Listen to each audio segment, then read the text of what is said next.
ఈరోజు శ్రీరంగనాథుని యొక్క తిరునక్షత్రం దాన్ని చెప్పుకుందాం. ఒకసారి చెప్పండి. చైత్రే రేవతి సంజాతం సౌమ్యజామాతరం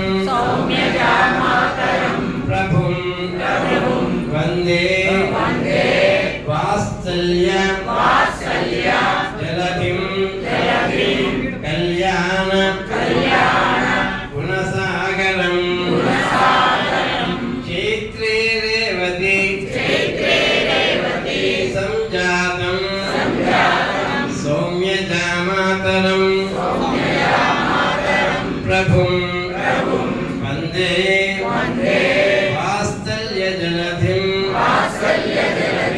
కళ్యాణ గుణసాగరం பெரிய பெருமாள் திவ்ய திருவடிகளே சரணம்.